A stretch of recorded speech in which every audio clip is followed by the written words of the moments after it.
What are the best and worst matchups for fantasy football for your wide receivers, tight ends, and team defenses for week number 4 in the NFL? Time to break it down right here, right now, as we get another matchup Thursday on Locked On Fantasy Football.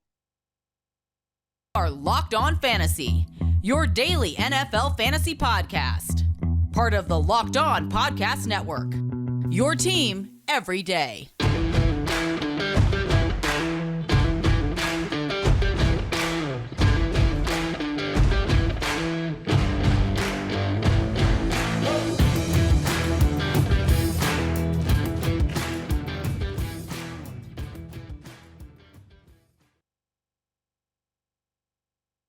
Greetings, everyone, and welcome to another edition of the Locked On Fantasy Football Podcast.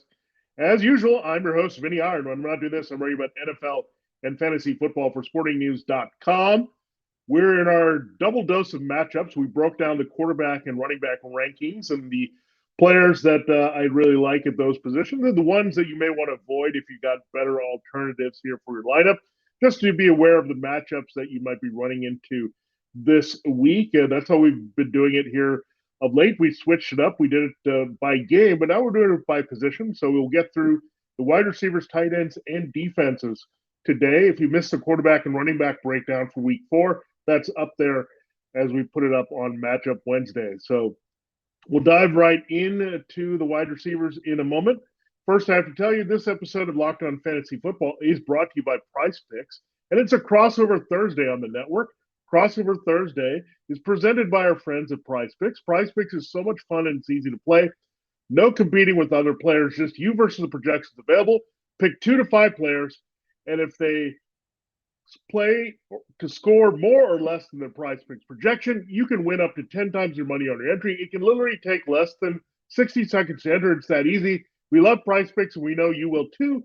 First-time users can receive a 100% instant deposit match up to $100 with the promo code Locked On. That's PrizePicks.com, promo code Locked On. All right, this is also time to thank you for making Locked On Fantasy Football your first listen every day. We're free and available to you on all platforms, including YouTube and iTunes, wherever you get your podcasts. All right, let's dive right into the wide receivers here and look at the guys that are no-brainer plays. Cooper Kupp playing the 49ers. Their secondary's played a little bit better, but still pretty vulnerable. So Cooper Kupp locked in every week. Stephon Diggs gets a Ravens secondary that hasn't played all that well yet with Marlon Humphrey. Marcus Peters banged up, so Stephon Diggs in a great matchup this week.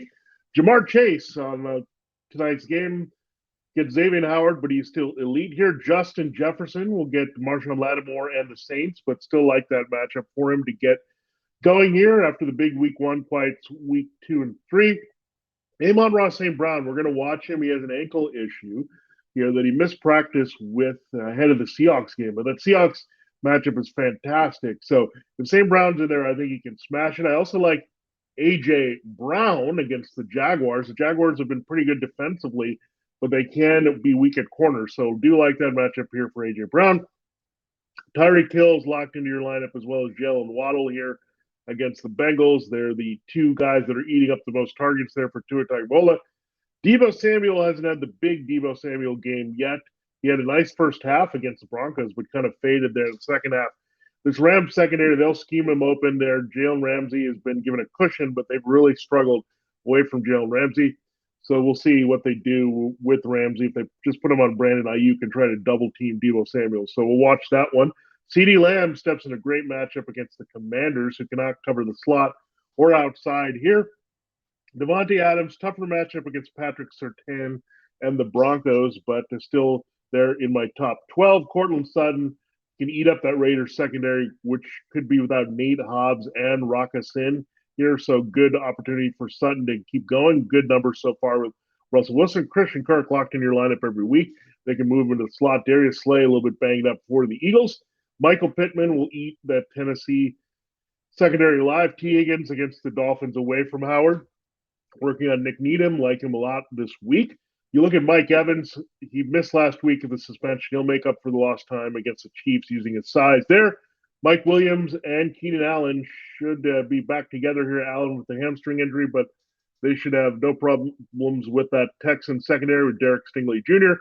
Gabe Davis, opportunity to get back on track here. The big week one, missed week two with the ankle injury. Just missed a touchdown last week against the Dolphins. I think he gets in the end zone here against the Ravens. Deontay Johnson, they need a little bit better volume there for Mitchell Trubisky, but he is going up against the Jets secondary this week, so good spot for him. Marquis Brown, he really fought through that matchup. They couldn't quite get him matched up on Ramsey there, the Rams, to contain him. He had a big game. The Panthers secondary is pretty tough, but he still comes in as a must play here this week. And then Terry McLaurin has been a little bit disappointing in relation to Curtis Samuel and Johann Dotson, but they are playing the Cowboys this week, so good opportunity there if they can burn Trayvon Diggs in coverage. All right, so those are the guys that we're going to start for sure. And these are the borderline guys that we're also feeling here. Drake London playing the Browns, and this is a good spot. He's had two nice games in a row against the Rams and the Seahawks. Denzel Ward a little bit injured there. They haven't had great cornerback play in general for the Browns. It should be a negative game script there for London to keep it going with Marcus Mariota. So really like that spot. DK Metcalf and Tyler Lockett's actually been better than expected here in the Lions secondary. Jeffrey Okuda's playing well, but Amari Oruwariye is not that great here in coverage. So, and we know that Tyler Lockett can work inside there for Geno Smith. So that's going to really help. They're really thin there in the secondary, so they'll move Metcalf around. Metcalf is a tough matchup for Okuda here in general. So I also see some volume from the Seahawks passing in this week. So given the Lions should eat up their defense. So DK Metcalf and Tyler Lockett. Lockett had the big game in week 2. Metcalf delivered there in week 3. I think they both have decent returns here as wide receiver 2s and 3s here in week 4 in Detroit. All right, Rashad Bateman, this Bills secondary really banged up. They had to go out and get Xavier Rhodes from the street. That's how bad it was. Dane Jackson, we'll see if he can play with that neck injury, but Micah Hyde is already down here on IR.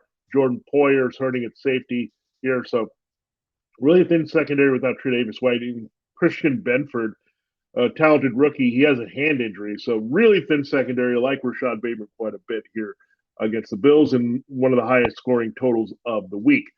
All right, now we go to the Eagles. Devonta Smith, he was a disappearing act in week 1. They must have overcorrected that because weeks 2 and 3 have been outstanding here. I mean, 2 was pretty good, but then 3 was off the charts good here, showing some of that Heisman flash against the Commanders. And that was a great matchup. It's a pretty good one as well against the Jaguars. Michael Thomas should have some success against the Vikings. They do have Patrick Peterson, but inside there, you look at they can put Thomas in the slot and give him some success there. Chris Olave is a good play as well. So I do like those two receivers, Thomas and Olave. Jarvis Landry, you have to fade. We'll watch Thomas in the foot injury. He didn't practice here early in the week. They still expect him to play. Landry also dealing with an ankle injury. That was a troublesome issue for him last year in Cleveland. So opened up opportunities here. Chris Olave is the real Saints receiver I want every week right now. But Thomas still playable if he's going to get involved quite a bit with Jameis Winston. Curtis Samuel's bringing it. We look at Johann Dotson, the rookie. He has been impressive, but he cooled off in week 3. Samuel's been the most consistent with targets, even ahead of Terry McLaurin there. So love that spot here for Samuel. DJ Moore has not done much here this season, but Byron Murphy, they could try to shadow him here, the Cardinals, with Murphy or Marco Wilson. I think he gets going here, an overcorrection for DJ Moore. He had a nice week 2 with a score. It hasn't been all that great here for him otherwise with Baker Mayfield early going. But I think Moore gets going this week. There's going to be some volume for Mayfield, and this secondary matchup is really good here against the Cardinals. And I think it's more of his type of game here this week because he can throw short and make him do some things after the catch. I also like Garrett Wilson this week. The Steelers secondary, Cameron Sutton has been okay, but they're still a little bit vulnerable back there. I think Zach Wilson will actually help Garrett Wilson. He has a little bit liver of an arm at this point than Joe Flacco. And I think you'll see some chemistry develop there. I think you can also see a little bump up for Elijah Moore. So the younger receivers should have some juice here with Zach Wilson in there. So, but I think Wilson is going to be a thing here. So don't be too disheartened here about the switch from Joe Flacco to Zach Wilson. I think he's going to play pretty well this week.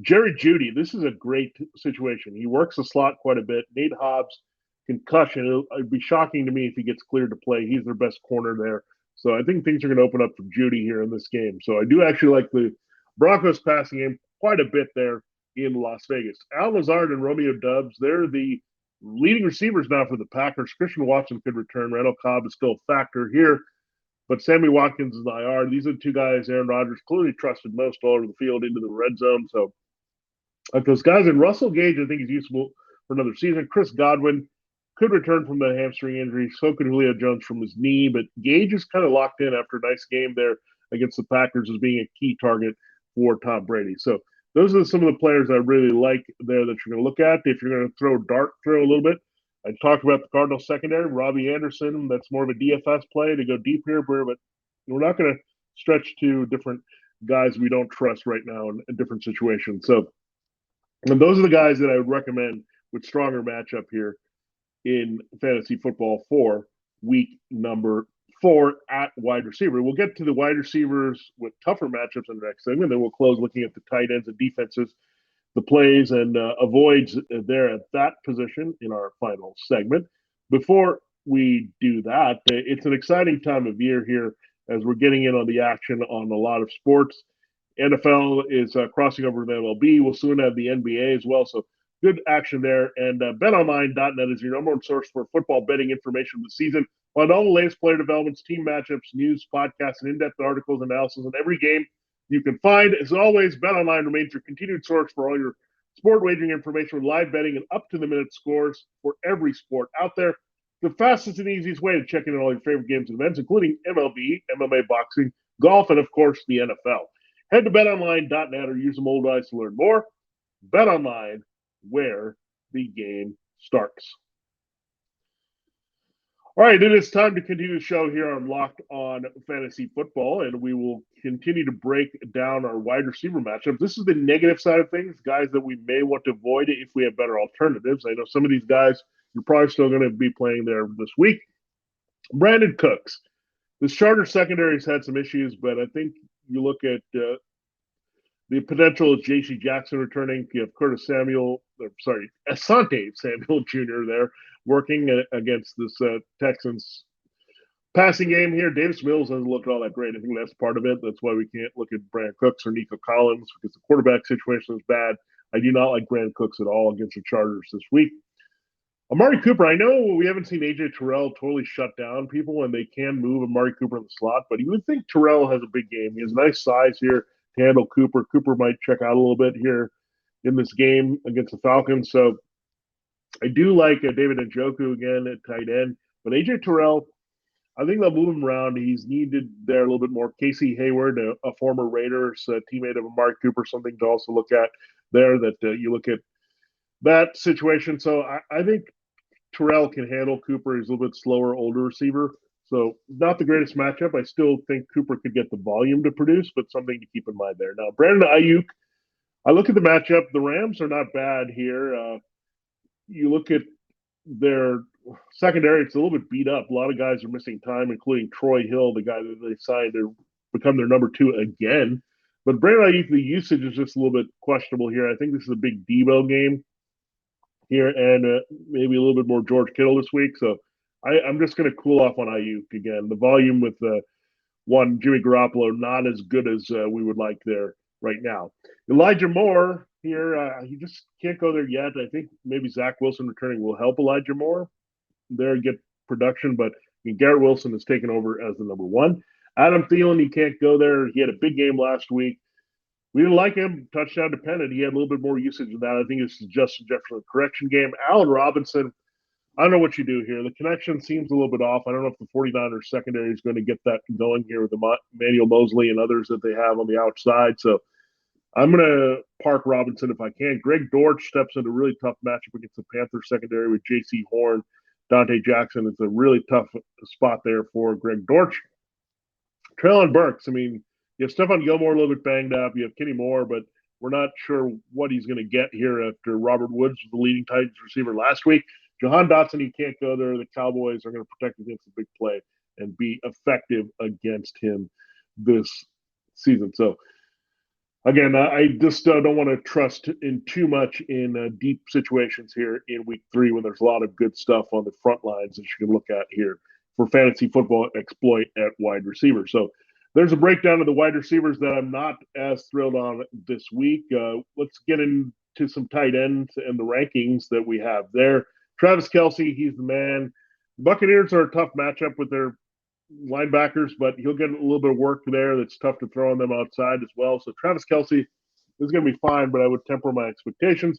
Mark Andrews, a tough matchup against the Bills, Matt Milano and Tremaine Edmonds. So again, I think it's a modest game for Andrews, but Kelce Andrews locked in every week. Darren Waller, the Broncos have been pretty vulnerable against the tight end, so I could see him being a best source of production here, although George Kittle was pretty quiet against them last week. So I think it's limited for these top tight ends this week. Kyle Pitts, Pat Freiermuth didn't have a catch till very late against the Browns. So these matchups are not great, including Kittle, as the Rams this week. The Rams have been pretty good in coverage on the second level. Dallas Goddard against the Jaguars. They have some active linebackers and safety, so a little concerning there. But again, this tight end landscape is so hard that if these guys are getting key targets, you can't go away from them.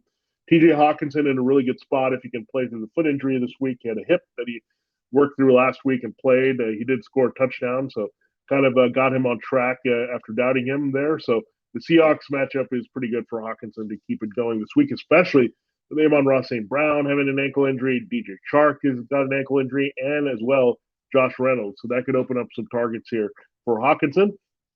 But Zach Ertz, it's really tough here with Jeremy Chin, Shaq Thompson. It's a tough team to throw on. Again, two other wide receivers and tight ends, so keep that in mind with Zach Ertz here in week number 4. But those are the guys, 8 guys at the position that you would trust most in most leagues at this point, based on their usage, volume, and role on their teams here in 2022. We'll get on the tight ends that we like on the fringe that are good starts this week, as well as the tight end sits. We'll also look at defenses that you can look at to help your team. That we'll do that in our final segment here on a Thursday, Matchup Thursday, Locked On Fantasy Football. Before we get into that, I got to tell you about a sponsor here that has been fun to work with. They're definitely got us going and thinking about all the stuff that we want with our jewelry and watch insurance. It's BriteCo, and BriteCo is your number one source for jewelry and watch insurance. And you go look at their website. They have some really funny videos. One of them just kind of was reminded me of what we had last night. We had Aaron Judge hit his 61st home run. There is a proposal that goes wrong at a Yankee Stadium game there. You know, the guy gets his proposal up on the Jumbotron, and what happens? The ring comes out, and the ring falls in between those seats. You know, if you drop anything between those stadium seats, it's really hard to find. It's pretty hilarious to see those proposal fails, but it doesn't always have to be that bad. Here's a lesson. You don't want to be that guy, and you certainly don't want it to be splattered all over the internet. The guys at BriteCo Jewelry Insurance will make sure you get a replacement for the full value of that ring. No matter if it's lost, stolen, or if you just can't figure out what happened to it, go to brite.co/locked-on. It's the fastest, easiest, and cheapest way to cover your butt with the best jewelry insurance in the business. These guys at BriteCo are geniuses. They made buying insurance for your engagement ring, your watch, or whatever so freaking easy. You can cover it in 2 minutes on your cell phone. You won't find a better deal on great coverage that's super affordable. Brite.co/locked-on. We all hate insurance, right? But these guys at BriteCo have turned the whole experience around, so it's probably the easiest thing you can do for yourself this week. No excuses, man. For $5 a month, you get totally comprehensive coverage. It won't take you more than 2 minutes. Again, 2 minutes on your cell phone. Check it out. Brite.co/locked-on. Check it out. They got so many other funny videos that you can check at BriteCo. It's Brite.co/locked-on here, and we thank them for sponsoring Locked On Fantasy Football. All right, it is time to close the show. We'll look at some other tight ends that we like their matchups this week. Dalton Schultz looks like he's close to returning with that knee injury this week for the Cowboys against the Commanders. Commanders defense stinks. A lot of underneath passes there from Cooper Rush. They're taking advantage working in the middle of the field against the Commanders. David Njoku, really good spot again. Tight end matchup there against the Falcons this week. After the breakout game against the Steelers, his career best. Speaking of the Steelers, I like Tyler Conklin to keep things going here. Young quarterback coming back in there. He's going to rely a lot on the tight end. Hayden Hurst is a little bit of a sleeper this week. They haven't been all that great here in using the tight end, but I think they could use him a little bit more against the Dolphins, who've had some trouble there. Robert Tonyan, I think, gets in the end zone this week. So I look at the Patriots. Kyle Duggar might be a little bit banged up here for them, so that's going to open things up for the tight end and good chance for a touchdown there. And Cameron Brate, they got him a little bit going last week. I think he scores this week against the Chiefs. The Chiefs have been pretty consistently vulnerable against the tight end. So Cameron Brate this week is another guy that I like. Now, weaker guys that I don't love as much as Pat Freiermuth. The Jets have actually pretty decent against the tight end. They're struggling more against wide receivers here, so don't be surprised if Freiermuth has a bad game. Tyler Higbee, these 49ers are pretty good. They got Fred Warner. They have got Talanoa Hafanoga at safety. There's a lot of players there that can contain Tyler Higbee. So I'm going to avoid Higbee this week. Gerald Everett, I think he'll be limited in the offense a little bit more as they've seen Josh Palmer come on a little bit while Keenan Allen's been out. So, and also Donald Parham Jr. might be available in that game. I can't recommend Dawson Knox. Yet the Ravens have struggled a little bit against the tight end, but they're going to struggle more against the wide receivers of the Bills. Evan Ingram, you can't really trust him with still Dan Arnold in the mix. The Eagles have been pretty good against the tight end. Irv Smith, too many guys touching the ball, including Munt and Ellison there in that position for the Vikings. So not going to play him against the Saints if you're looking for some deep streaming value there in week 4. Now let's go for the defenses. I love the Packers a lot against Brian Hoyer and the Patriots at home. The Cowboys facing Carson Wentz. He can be rattled here at home against the Commanders. 49ers at home against Matt Stafford and the struggling Rams. Same thing, Rams versus Jimmy Garoppolo and the struggling 49ers there up front. Chargers should rebound even without Joey Bosa this week. Can take it to Davis Mills and the Texans. Steelers are going to get Zach Wilson, maybe some chances for sacks and takeaways there. Giants at home against Justin Fields and that struggling Bears offense. And the Browns, we'll see about Myles Garrett. I might pivot off the Browns. If Myles Garrett and Jadeveon Clowney don't play against the Falcons, that would hurt their sack upside. Denzel Ward also a bit hurt. So we'll watch that one for sure. But here's some alternatives. The Broncos at the Raiders. Derek Carr's not looked good. This is a tough matchup for the Raiders. Banged up offensive line. Colton Miller is hurting here, as well as the center, Andre James. So that could open things up. The Broncos have an excellent pass rush, as we've seen early in the season here. So I like their opportunities to get sacks and takeaways there against Derek Carr. The Vikings, Jameis Winston. When there's Winston, you always have to look at a play being made there for defense. Vikings have enough of those guys. The Cardinals should be quite active against Baker Mayfield here. They've got some guys, J.J. Watt, and their safeties that can make some plays there. Colts and Titans, if you wanted a defense from that game, totally go for it. You got Matt Ryan, you got Ryan Tannehill. Both these guys can make mistakes. I like the Colts a little bit better at home this week. Let's look at the defenses that I do not want to play this week. You have the Eagles at home against the Jaguars. I think Doug Peterson's scheming them up well. Revenge game. He knows some of the things that the Eagles might try to do defensively with the personnel. It's a little bit different team since he coached there, but still, I think his knowledge and scheming is going to make it tough on the Eagles to put up points. They're not like a shutdown D. The Bills, you can't play against the Ravens. The Ravens are going to put up some points. You really can't also look at the Ravens this week. It's just not going to happen again. It's the Bills. The Saints, you can look at them maybe, but I think the Vikings are going to move the ball pretty well, even if Dalvin Cook misses the game there. You'll have Kirk Cousins and his receivers be fine. And the Buccaneers and Chiefs going to take out both those defenses this week. Don't want to play a defense in a game where Tom Brady and Patrick Mahomes are playing. I don't want to take that shot here this week. All right, there you have it. There's a breakdown of your wide receivers, tight ends, and defenses. For my start sit-em column, the decider there on sportingnews.com. So went a little bit more in depth there for you to break things down. But overall, it's a pretty good week for a lot of your mainline guys. Good matchups all around. So looking forward to that this week. And we're also looking forward to our next show here. Thanks for making Locked On Fantasy Football your first listen every day. We close the week on Fridays. We do an injury report and a DFS report. So we'll look at the FanDuel cash games, DraftKings tournaments, as well as our PrizePicks picks of the week. So we'll have all that for you there on Friday's show. Now, make your second listen to Peacock and Williamson NFL show. Brian Peacock and former NFL scout Matt Williamson give you the expert NFL analysis you need in less than 30 minutes. It's free and available wherever you get your podcasts, much like this show, Locked On Fantasy Football. For Locked On Fantasy Football, this has been Vinnie Iyer. Good luck in your Thursday night plays there for the Dolphins and Bengals, and we'll catch you tomorrow looking at DFS for the main slate on Sunday.